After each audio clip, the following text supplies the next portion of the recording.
Hey everyone, this is Scorenclaw. I'm coming at you with a second video here for Dead Frontier 2, and I'm going to show you what to do after you've done your first 10 minutes. So we're going to continue on here with Kinda Hideous, and I'm just going to go and join the MMO auto join lobby here, so it'll just like automatically throw us into a lobby here. There'll probably be a couple other players joining around. We'll probably get to see all the names pop up in the top left corner here.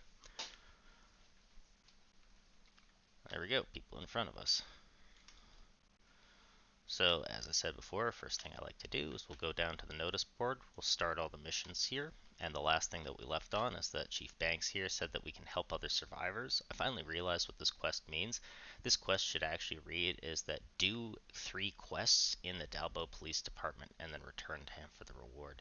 So he wants us to help other survivors. The survivors aren't the other players, they're actually like this woman here who's got her quest to do whatever, and that's what we'll be doing here. So the first thing that we'll head out to do is, actually we'll clear down my inventory first. I don't think we did that last time. So I've got a rare shirt. That's probably better than my shirt, which is a damaged shirt. Yeah, so this will basically be better, but we'll read it. So we get some inventory capacity, reduced chance of getting infected, and some health, as opposed to just some negative stuff. And it looks like we've got a pistol as well. So let's equip that instead of the shotgun. And we'll go to the trader and we'll just scrap all this damage stuff because it's garbage and nobody's going to buy it. Somebody will need to buy this. Oh, for quest, never mind, we'll need that one. Okay, and we'll look at the stats. Food and energy is alright. So I also have some skills to learn. So like I said before, my favorite skills will always be Fast Learner and Looter. When you get to level 5, you get to learn skills to level 2, and then when you get to level 10, you can learn them to 3, and level 15, 4, and level 25. And once you're past level 20, you can max out any of these skills on this list where they'll cap out at level 5. I tend to only work to 4 skills in the beginning so that I can just keep on top of my favorite skills, which in this case are just going to be Fast Learner, Looter, and my spare point I'm going to invest into Jogger here because we spend a lot of time moving. And we'll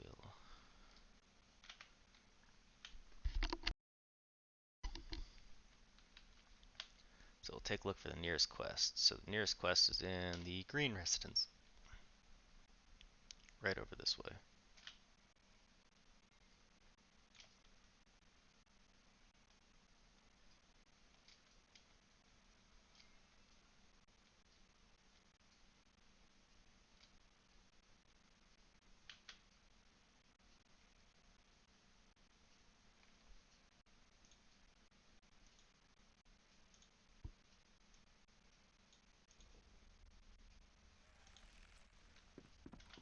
The audio turned off for the game.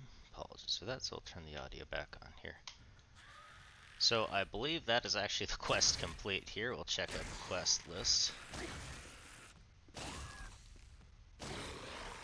But if we go to our mission log here at the top, we'll scroll down. Yeah, so travel to the Green Residence and look for the missing wedding ring. So for these quests, you'll typically just go into all of the rooms and search all of the things until you find it. So I'm not going to exit now, despite the fact that the quest is done. I'll just show you what it's like to finish clearing residence. So when they're laying down on their stomach like this, they're usually in a posture to stand up. And if you recognize the model, this is typically... Oh, maybe this one's already dead. Usually that's one of the models that will stand up, so I like to sneak up to them and just bash them while they're still on the ground. That way you don't have to worry about dealing with them at all. If you sneak attack monsters, you'll end up doing like 5 times the damage. So if we look at my rare 2x4 here, you'll see its body damage per hit is like 2.16, and the surprise attack damage is 10. And it's not exactly 5 times here because this weapon has increased like 8% more body damage, because it's not a straight calculation. But there, like that was a surprise attack, and you'll see instead of the usual 3 hits it takes, that it just took 1. So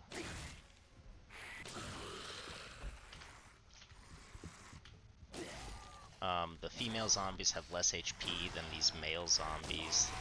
Fat zombies have more HP than the thin zombies. So I believe it's like the child zombie is the weakest, and then after the child zombie, oh, I got a second wedding ring. That's weird. Um, so after the child zombie is the female zombie, and then after that is the male zombie. Then it's the fat female zombie. Then the fat male zombie. In terms of health pools, and then from there they can gain special effects where they can be either on fire, infected, or so they can like cause plague. They can cause you to be burned on hit. The plague one, they're surrounded by flies. They can also be irradiated, so like they'll cause radiation poison on contact. And there's one more that is escaping me right now. Later in the game, they have mutated versions, so I guess, yeah, I guess they'll have mutated variants.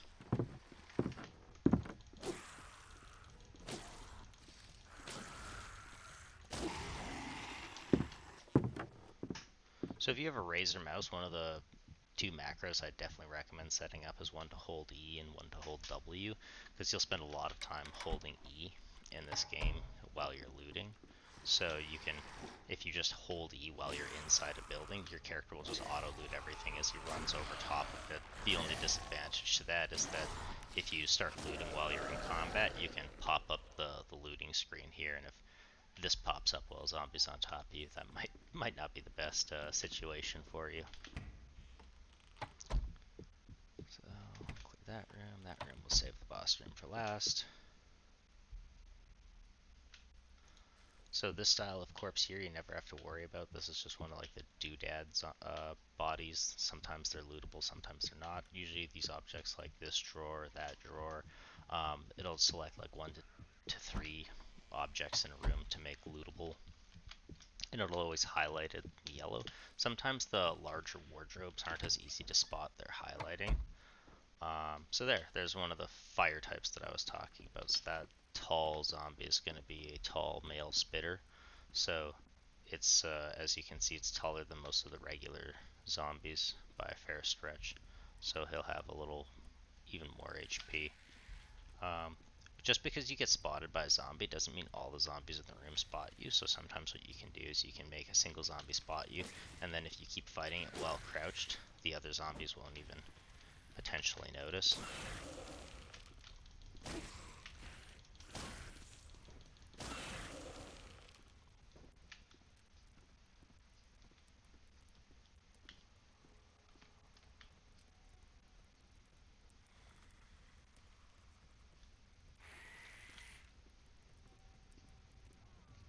Oh, this one spotted me too.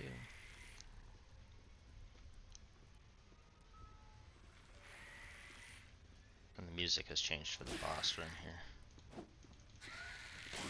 Speaking of music changes, there's a random event where a huge zombie will come. Oh, I think I've been spotted by the boss. Jigs up. No doubt he'll spit. Let's just see. Yeah, there it is. And that's what I mean by a spitter. And there's a higher level spitter later where it gets the project. Oh. I got infected.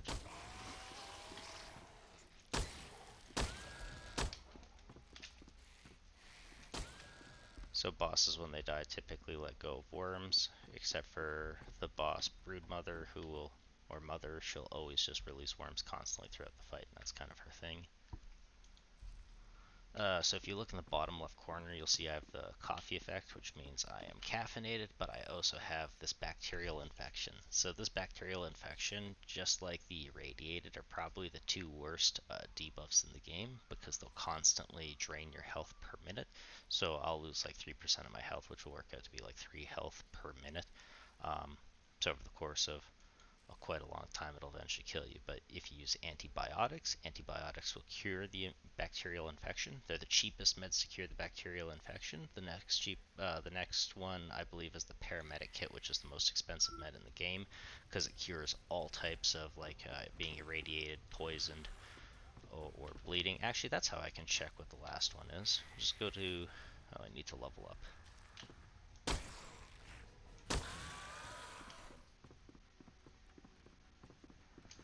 So anyways, if we take a look at this residence here, cleared everything by the looks of it, and then we'll just leave.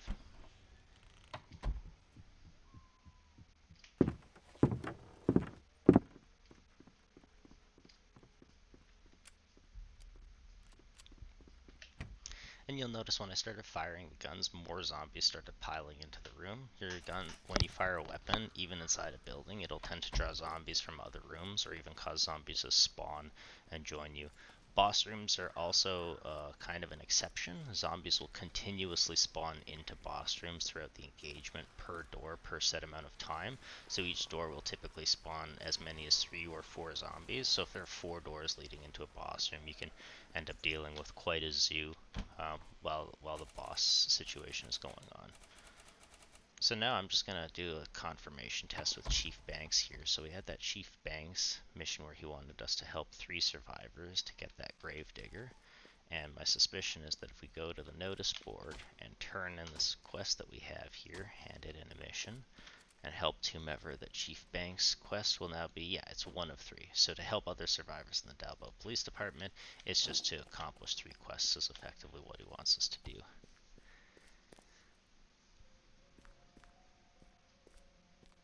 So we got another rare shirt. This one does negative bleeding chance, negative infection. Ours is negative infection, but ours does plus inventory space, and I kind of really like inventory space.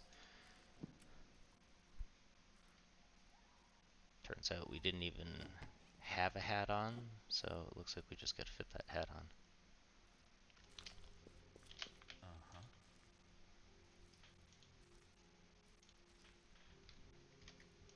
Let's see if somebody will buy the rare shirt for 50. Find backpack, headshot damage. What's this one? Weapon reload speed. So I like. Help will come, right?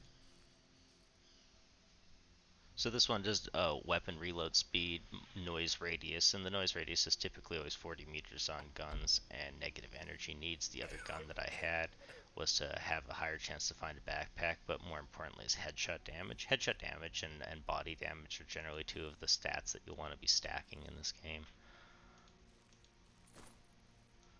Oh, we got some pasta, so as you find food along the way, as you see your energy and hydration dropping, you can just consume the food that you'll find, and to recover it.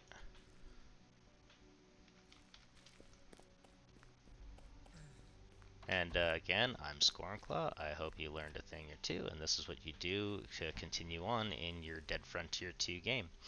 And just to point out a few other things while we're still here, these purple zones are timed events, wherein like this here, we'd run into that zone and kill the mother boss, and she would be surrounded by zombies in that area. So you just eventually kill one, and so long as you were there while one got killed by another player and you participated, or so long as you killed it yourself, you would get the XP reward there.